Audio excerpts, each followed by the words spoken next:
Hi, welcome back. English 1302. We are at the beginning of week 4. This is Monday. It's a beautiful day outside today. I hope you got a chance to get out and get in it for a little bit. But next week, week 5, this week we wrap up our drama unit, concludes with the first quiz. Next week, we start our unit on short stories. Sometimes we refer to it as fiction, but it's really just short stories. Now, uh, we use a lot of tools to help us understand literature, and specifically in short stories. We didn't do much with drama simply because there's so much plot and characterization and themes and motifs, and there's a lot there without getting into a lot of detail. But with short stories, they're a lot shorter, a lot fewer characters, a lot less action, so we'll be using more ideas, more tools to help us understand the story better.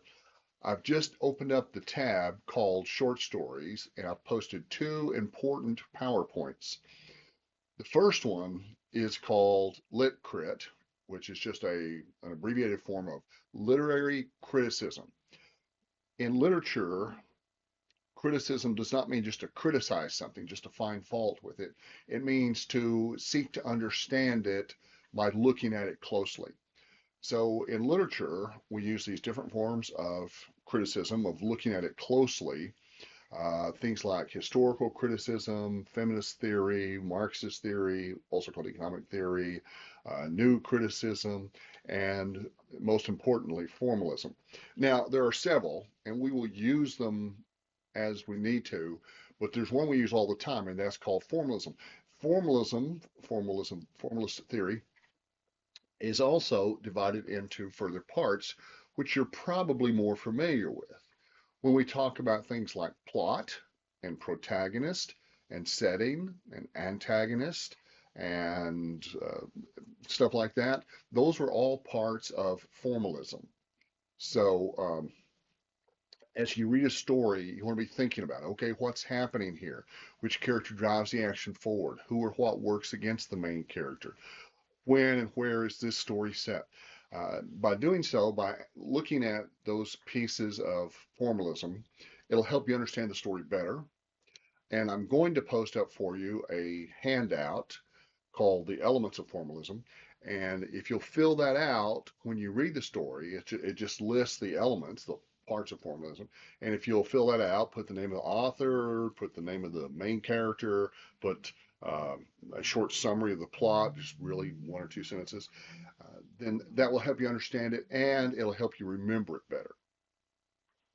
I have intentionally chosen the shorter of the stories, um, but that doesn't mean they're less challenging. One of the first ones we read is called A Rose for Emily, which is very confusing, especially the first time you read it. You'll be scratching your head going, what? Because it's meant to be confusing. Faulkner wrote this during a confusing time. It's set in a confusing time. Immediately after the American Civil War, set in the Deep South. It's about a woman who is ruled by her false, overwhelming pride, sense of Southern pride, and she does things that don't make sense. There's also a strong stream of crazy that runs through her family, but you can't just simply say she's crazy. You have to also look at why and where and how and when and all those kinds of things. Her name, of course, is Emily. The story begins. Let me go ahead and point out something to you that will help you understand the story better.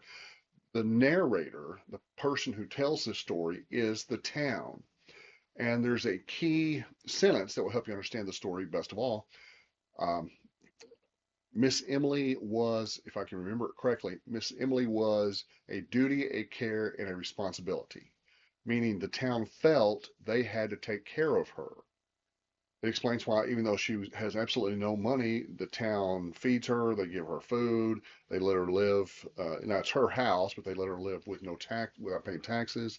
And it also explains why so many people turn out to her funeral, which is how the story opens. It opens with her funeral, and then it's told in flashback. But it's not just told in straightforward flashback. It's told in flashback by jumping around. So you have to kind of look and see who's who, who's where, and what's happening, and really have to kind of look at her appearance. Her appearance kind of gauges the point in the story. So I think you'll like that one. And then for the same week, now this is week 5. We're looking ahead a week. There's another short story called Hills Like White Elephants, Ernest Hemingway. Totally different. Two people are traveling in Spain and they're having an argument. It's up to you as the reader to figure out what they're arguing about and how they end that argument. Um, and then after that, the stories actually get easier. That's kind of some of the harder ones, but um, we'll be in fiction for about 5 weeks, I think. Yeah. Um, Yep. And we'll next week we'll also start your second research project, which I promise you will be a little bit more entertaining, a little bit more challenging than this first one. The first one is really just an introduction to research writing. It's new for a lot of students, haven't done a lot of college writing yet. So it was meant to be easy, and I hope that you've done well on it, and looking forward to the next one. When you have questions, email me.